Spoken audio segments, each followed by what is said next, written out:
Bom dia, boa tarde ou boa noite para você, depende do horário que você está nos assistindo.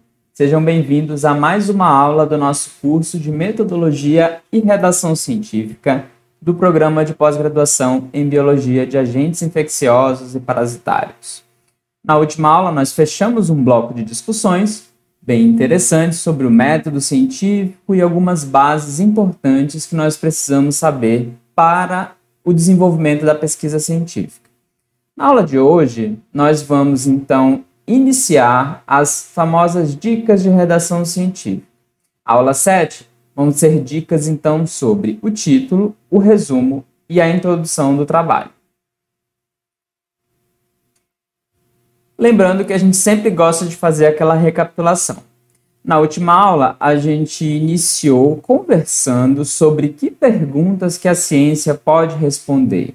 E vimos que tudo que nos aguça a curiosidade são possíveis perguntas de pesquisa. E que a pergunta de pesquisa ela é interessantíssima e muito importante, pois ela é que vai guiar a nossa atividade também e ela vai nos auxiliar no delineamento da pesquisa. Vimos o que são as variáveis que normalmente compõem a nossa pesquisa, visto que nós buscamos entender o que nos rodeia e o universo. Então, as coisas, né? Nós vimos que as coisas são as nossas variáveis. E a partir disso, vimos como fazer o levantamento bibliográfico sobre o assunto o qual nós vamos estudar.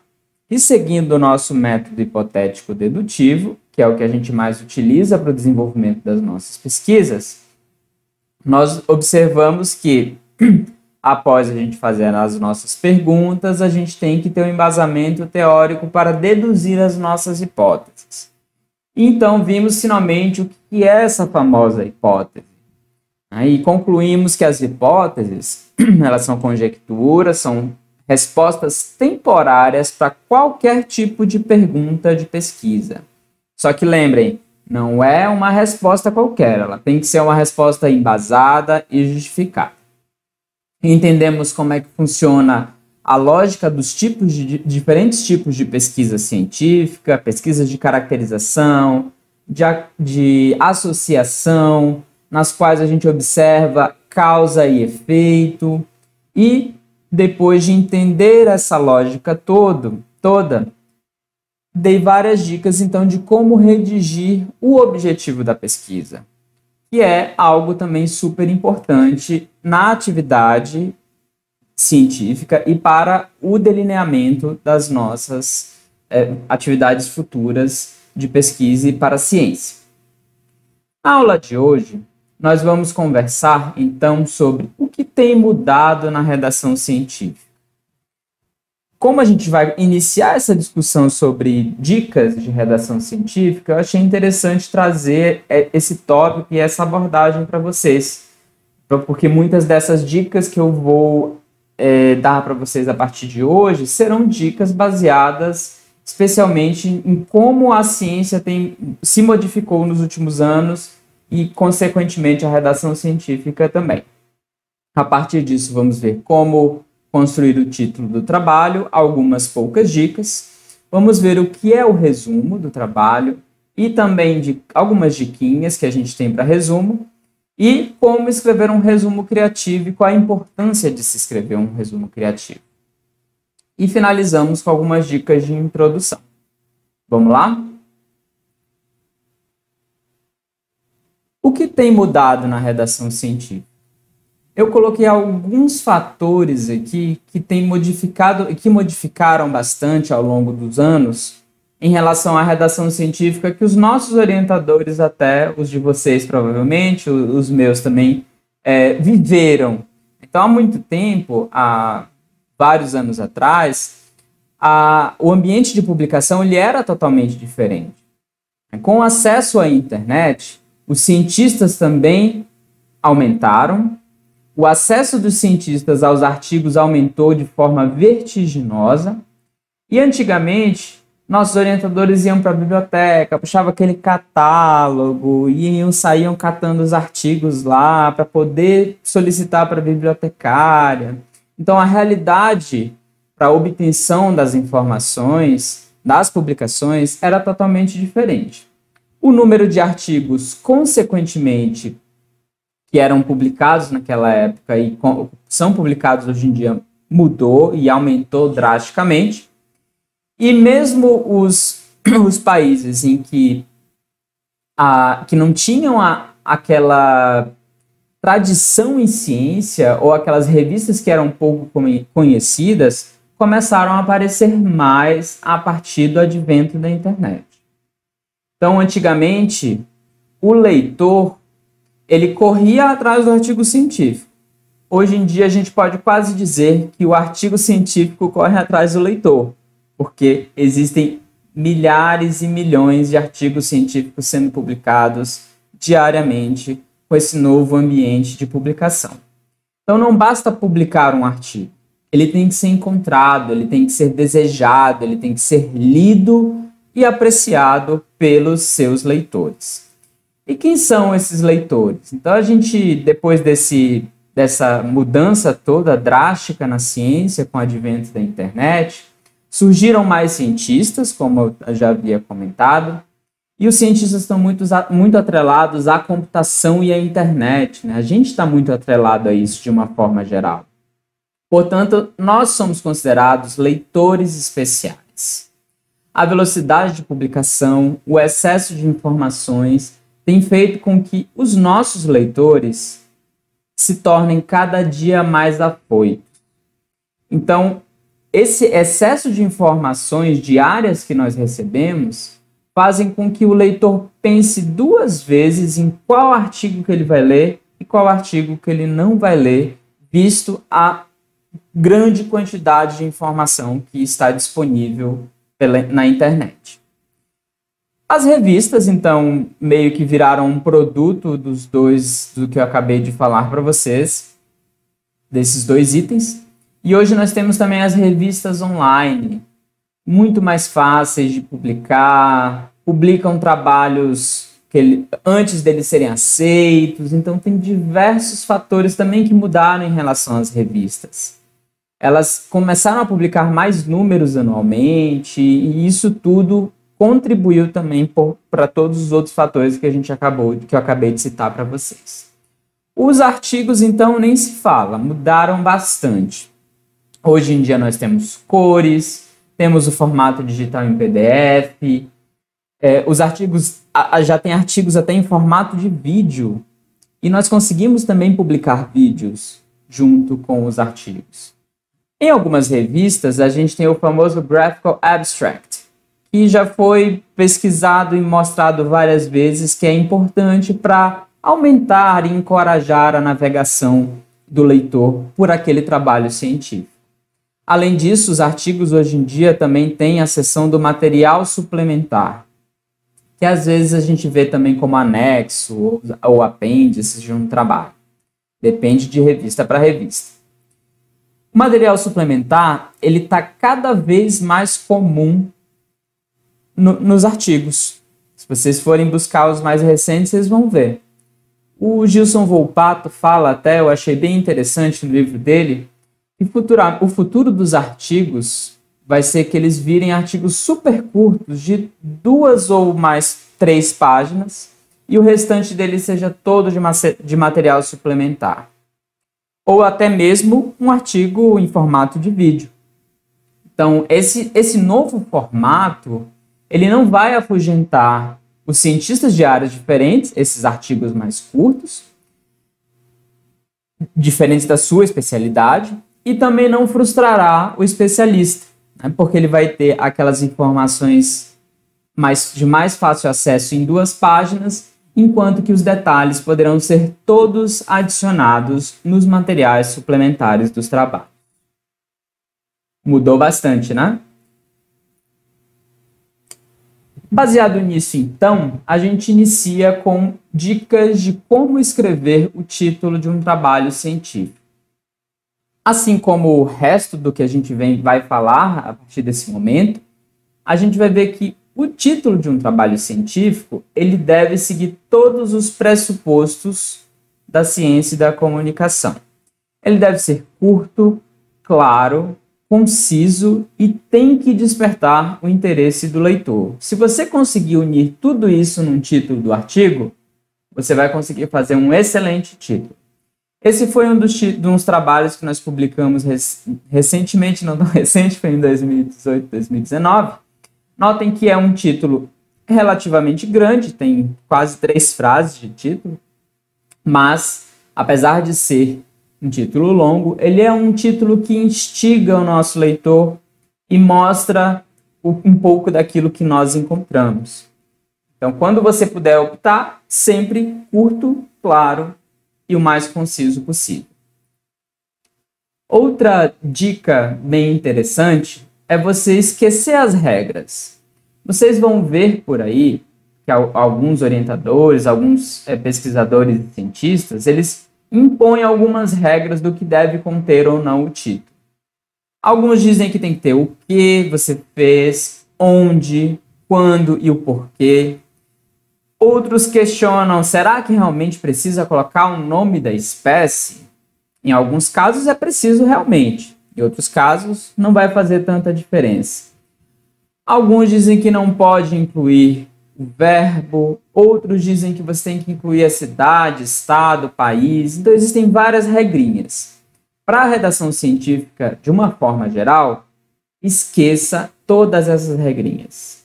Nós vamos ter sugestões, como eu também já havia comentado em outras aulas. E você, então, esquecendo as regras, você sempre vai seguir a lógica. Então, um título ele tem que ser curto e objetivo. Sugestão de uns 100 caracteres. Ele tem que ser compreensível. De que adianta você colocar termos mais difíceis e mais elaborados no título do seu trabalho, sendo que o seu leitor não vai entender? E o título também tem que ser fiel. Lembre, o título vai ser a primeira coisa que um leitor tem contato com o seu trabalho científico e, às vezes, a última também. Porque se o título não interessar para o leitor, ele não vai nem se dar o trabalho de ler o restante dele. Por isso é que ele tem que ter, no mínimo, essas características que eu acabei de mostrar para vocês. Vou dar agora alguns exemplos de do que você não deve utilizar termos muito difíceis ou muito específicos no título do seu trabalho. Então, nesse exemplo, a gente tem informações mnemônicas estimulam a atividade das células interrenais em orocomes nilóticos. Aí, quem lê isso fica assim, meu Deus, o que esse autor quis dizer com isso? Essa espécie aqui é uma espécie de tilápia, né? Mas o restante das informações você fica assim, bom, e agora? Então, a gente poderia corrigir, podemos dizer assim, esse título e, como sugestão de um título alternativo, poderia incluir, então, olha como fica mais fácil, fica mais claro e a gente consegue entender. Memória provoca estresse em tilápia do Nilo. Muito mais fácil, muito mais tranquilo e não necessariamente utilizando o nome da espécie ou outras informações que muitas vezes não vão adicionar muita coisa no seu trabalho, no título do seu trabalho.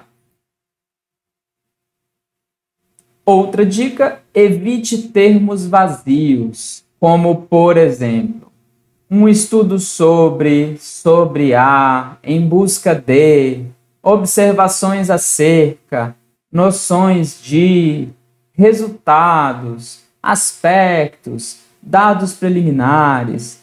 Todas essas palavras, elas não adicionam nenhuma informação para o teu título. Eu mesmo já usei aspectos em vários de meus trabalhos e hoje em dia eu tenho evitado. Agora, lembre, palavras em excesso vão atrapalhar. Por isso, pense muito bem em quais palavras são essenciais para o leitor entender o título e o que você fez no seu trabalho. Você sempre tem que colocar na balança e decidir o que vai ser mais importante no seu título. Existem várias sugestões, né? Então, A gente tem que lembrar que a essência de um trabalho científico são as conclusões. Então, sempre que possível, tente focar nas suas conclusões, ou seja, as generalizações que você fez acerca do fenômeno que você está estudando ao longo do seu trabalho. As demais informações do texto, elas sustentam a tua conclusão. Portanto, se a gente parar para pensar, o interesse do leitor mesmo vai estar direcionado para o âmago do artigo, ou seja, as suas conclusões. Foque sempre no fenômeno o qual você está descrevendo ou caracterizando, e não na sua amostra. Use palavras simples e generalize sempre na medida certa, para que você não perca aquela fidelidade que a gente falou sobre o título do seu trabalho. Então, se você utilizar ou a sua conclusão principal, as suas conclusões principais, como o foco do seu título, ou o objetivo do seu trabalho, ou então a problemática, se a problemática for mais interessante em relação ao seu trabalho, você vai estar fazendo super bem. O importante é você chamar a atenção do seu leitor para que ele tenha interesse em ler o seu trabalho. Dentre exemplos de títulos criativos, trouxe alguns que eu encontrei, que eu achei super legal para mostrar para vocês. Então aqui a gente tem Fantástico Mundo das Leveduras e Onde Encontrá-las, a diversidade desses patógenos fúngicos dimórficos. Aqui a gente tem um outro super interessante, Getting to the Bottom of Anal Evolution, né? Então, pense só, eu fiquei com interesse de ler esse trabalho, que fala um pouco sobre a evolução dos deuterostômios, por exemplo. Aqui a gente tem um anel para multiplicá-los, ou para multiplicar todos. Esse já é mais das ciências da computação e etc. Só para a gente também ter uma outra noção de como existem títulos super interessantes e que esse, mesmo que não seja da nossa área, às vezes a gente acaba até achando interessante e, de repente, pensando em ler sobre. Esse outro também bem interessante, Uma Análise Profunda num Pedaço de Merda. Distribuição de ovos de xistossoma e de ancilostomídeos em fezes humanas. Esse foi um trabalho relativamente polêmico, publicado numa revista de impacto, super impacto, que é a PLOS Neglected Tropical Diseases, e ele mostra, então, basicamente, como os ovos de Schistossoma mansoni e de ancilostomídeos podem estar distribuídos nas amostras fecais, se é por cima, se é por dentro, se é mais na frente, mais atrás, né? Então, é um trabalho muito interessante, que tinha sido feito há bastante tempo atrás, e eles deram uma nova roupagem e deram esse título super... É muito estranho, mas é um título bem chamativo para o seu leitor. Finalizando, então, sobre o nosso título, iniciamos sobre o que é o resumo. O resumo, especialmente quando a gente fala de um artigo científico, ele tem que mostrar qual é a importância do seu trabalho. O resumo das teses, eu acredito que deveria mudar, das teses e das dissertações, ele também deveria mudar para tomar essa característica. A gente vai ver que muitas vezes em nossas teses e dissertações, a gente faz aqueles resumos super extensos, resumos contendo diversas informações, explicando quase todo o material e método. Espero que isso mude um dia, mas a minha sugestão é que mude, que vire então realmente algo mais curto, objetivo e direto, e que instigue o seu leitor. Porque pense só, o título é a primeira coisa que a gente lê. Logo em seguida a gente pula para onde? Resumo, na maioria das vezes, tá? Não é sempre.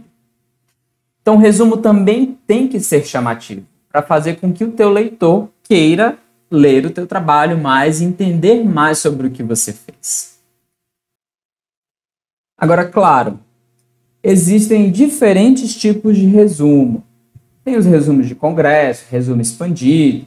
Cada um vai ter outras formatações e a gente não vai entrar tanto nesse mérito dessa questão. O foco vai ser mais resumo de trabalhos científicos, de artigos científicos e resumo das nossas dissertações e teses. Tranquilo? Eu trouxe aqui algumas dicas e algumas técnicas que alguns autores sugerem para elaborar o seu resumo. Uma delas é a técnica das 4 perguntas. Você deve fazer 4 principais perguntas e ir respondendo a essas perguntas, e essas respostas serão, então, o seu resumo. Vou dar um exemplo, vou apresentar as perguntas e dar um exemplo para vocês agora.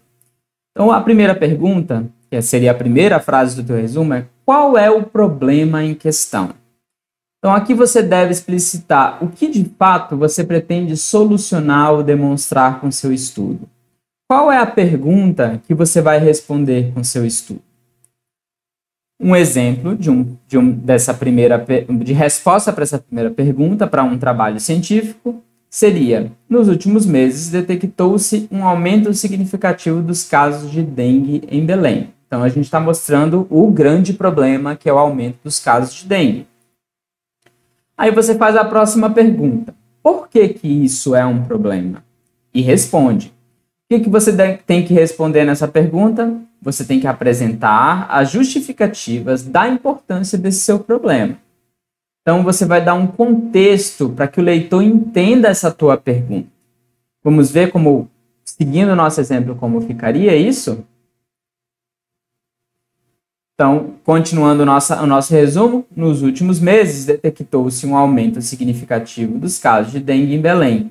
A elevada reincidência pode agravar a doença, dengue hemorrágica, aumentando o risco de mortalidade. Então, agora você está mostrando por que ter um aumento de casos em Belém é algo grave e algo importante, deve ser estudado.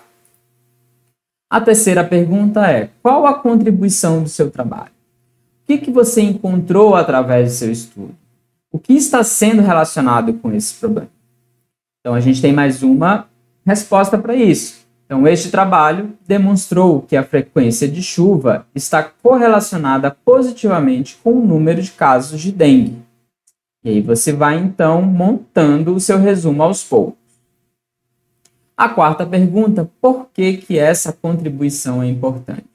Então, você vai mostrar a importância dos resultados e vai explicar ou deixar de forma mais explícita para que o leitor entenda exatamente a relevância dele.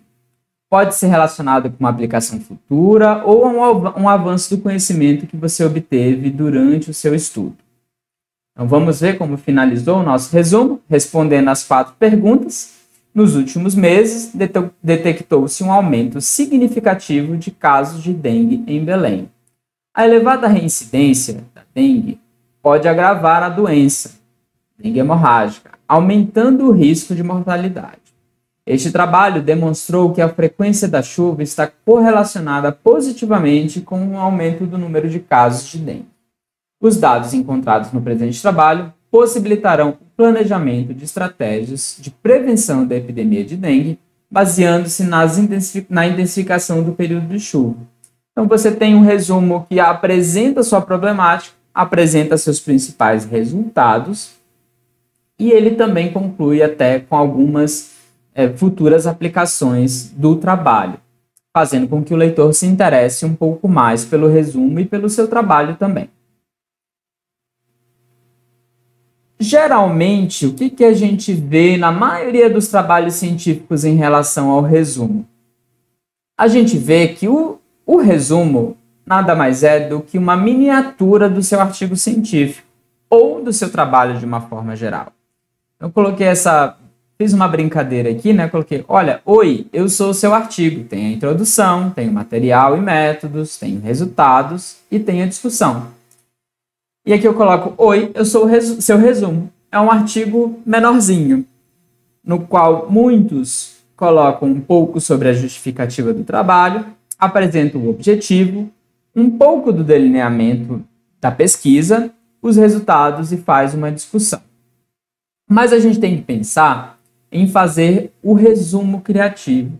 E o que é fazer um resumo criativo? No resumo criativo, você apresenta aquilo que você tem de melhor no seu trabalho. Vou mostrar agora para vocês uma dica do Gilson Volpato de como escrever um resumo criativo. Ele sugere que a gente inicie redigindo a segunda frase do resumo. E o que é a segunda frase do resumo? Você primeiro vai redigir os seus resultados. Um exemplo que ele também usa no livro dele. No presente trabalho, nós observamos que 100 miligramas de maçãs frescas apresentam atividade antioxidante equivalente a 1.500 miligramas de vitamina C e que extratos de maçã podem inibir o crescimento de células provenientes de câncer de intestino e fígado in vitro, em um efeito dose dependente. Então, esses foram os principais resultados desse trabalho. Depois, ele sugere que você vá fazer a redação da terceira frase, que são as suas principais conclusões. Então, para esse trabalho, para esse exemplo que ele usa, ele coloca, então, nossos resultados indicam que antioxidantes naturais de frutas frescas podem ser mais eficientes do que suplementos alimentares. Então, olha que conclusão interessante.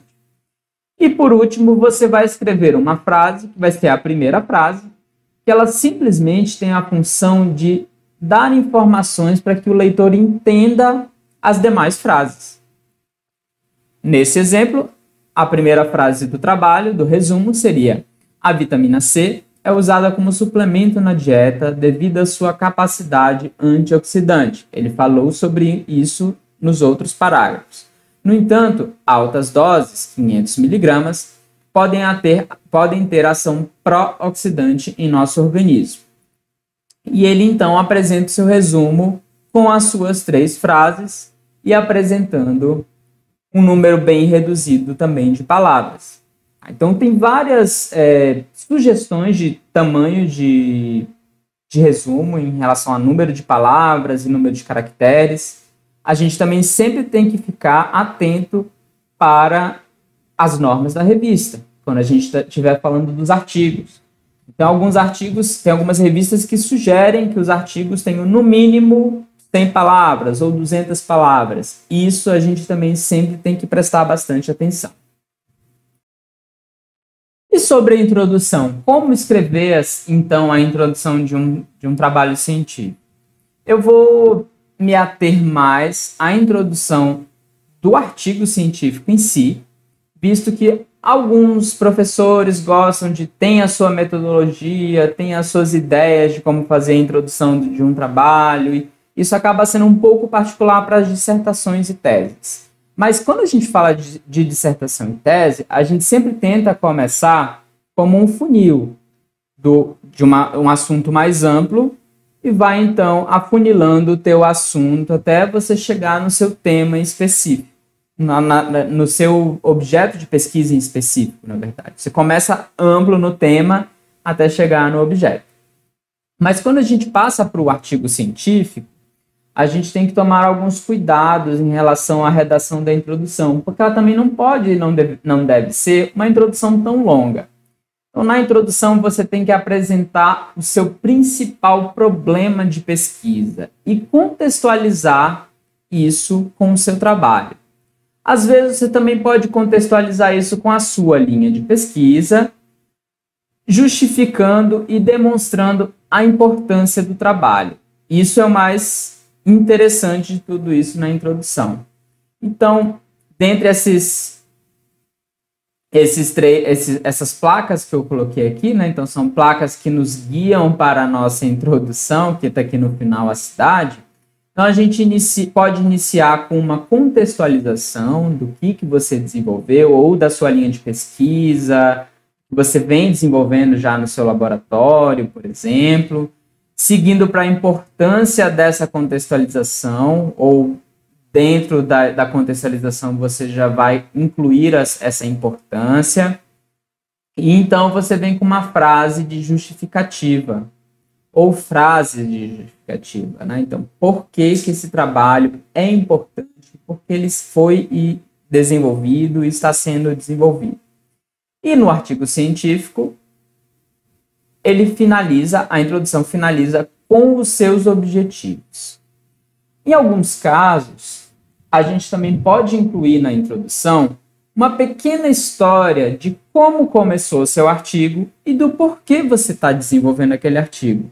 Eu já fiz isso várias vezes. Eu começo a contar o que eu encontrei, o que foi que eu estou apresentando no meu trabalho. Então, isso também varia um pouco. Eu costumo deixar o último parágrafo da minha introdução para apresentar também, muitas vezes, além dos meus objetivos, os principais achados do meu trabalho, as minhas principais conclusões. Porque, muitas vezes, o que o leitor faz? Falando novamente dos leitores afoitos. Ele inicia com o teu título, gostou do título? Pula para o resumo. Quando ele chega no resumo, quando ele vai seguir nessa ordem, aí ele, opa, quero saber o que o cara fez aqui. Como o objetivo fica no final da introdução, na maioria das vezes, ele pula para o final da introdução.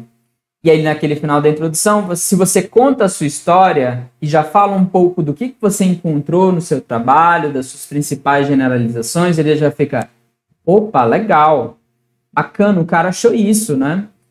Se você usou uma técnica diferente, uma abordagem nova, olhou a tua amostra, ou os teus exemplares, ou os teus bichos de uma forma diferente, tudo isso você pode incluir ali nesse último parágrafo, nas últimas frases da sua introdução. Mas o mais importante é você deixar bem claro quais foram os objetivos do seu trabalho. Outras dicas do que também pode ser incluído e utilizado na tua introdução. Então, você pode definir termos e abreviaturas que foram utilizados ao longo do seu texto ou da sua discussão. O que você pretende fazer com o seu trabalho. Ela vai servir, às vezes, também para fazer com que o teu leitor entenda e avalie os teus resultados, ele mesmo, ou para você mesmo. O tamanho da introdução ele vai variar bastante, mas a gente tenta definir ela com 3 parágrafos. Eu, às vezes, faço até com menos, depende muito do tipo de pesquisa e do tipo de trabalho que eu estou desenvolvendo em relação... Isso, lembrando, falando do artigo científico, porque o artigo científico vai seguir a lógica da ciência. Ele vai seguir, então, a lógica de ser claro, simples e objetivo e conciso. Então, você pode, por exemplo, se você optar por definir a sua introdução em 3 parágrafos, você caracteriza a sua área de estudo, ou você caracteriza as suas amostras, ou a importância das suas amostras. Depois você apresenta a lógica da sua pergunta, ou a sua pergunta, por que a sua pergunta é importante? Ou seja, você justifica. E por final você apresenta o objetivo. E o que também é muito interessante, que alguns autores fazem, é, no último parágrafo, junto com os objetivos, apresentar a sua hipótese ou as suas hipóteses, caso você esteja desenvolvendo um trabalho que envolva a apresentação de hipóteses. Outras 2 coisas que eu gostaria de mostrar e diferenciar com vocês aqui é diferença entre justificativa e importância. A justificativa, ela precisa estar na introdução do estudo para que o leitor saiba o que te instigou a iniciar a pesquisa. Enquanto a importância do seu trabalho, ela deve ser apresentada na discussão do seu estudo. E ela vai, então, mostrar a contribuição que o seu trabalho trouxe para a ciência, levando em consideração especialmente os seus resultados. Uma dica bem interessante, bem legal para a introdução, é você fazer a sua introdução, contextualizando, fundamentando e finalizando com seus objetivos. Depois, o que você faz? Você remove, apaga esses objetivos e entrega a sua introdução para outra pessoa. E pergunta para ela, e aí, você sabe o que eu quis fazer na minha pesquisa? Com essa pesquisa?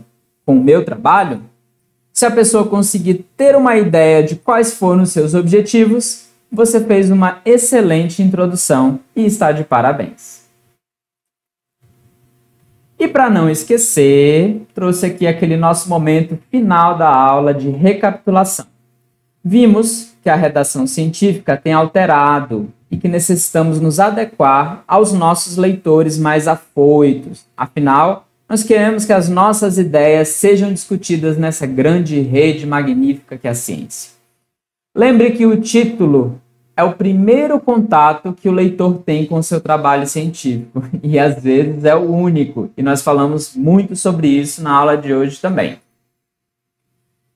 Portanto, seja sempre lógico, objetivo, claro e criativo. Eu coloquei aqui no título do seu trabalho, mas em todo o seu texto científico. O resumo também. Então, não transforme ele na miniatura do seu trabalho científico. Faça resumos criativos, engaje o seu leitor. Em relação à sua introdução, tente definir a sua introdução com 3 parágrafos. Contextualize e explique o motivo do porquê você iniciou essa pesquisa. E lembre-se sempre, o texto científico conta também uma história. Não esqueça de contar a sua. E aí você pode também aproveitar a sua introdução para isso. Espero que vocês tenham pegado essas pequenas dicas da aula de hoje e a gente se encontra na próxima aula de dicas com as dicas sobre material e métodos e os resultados. Até mais!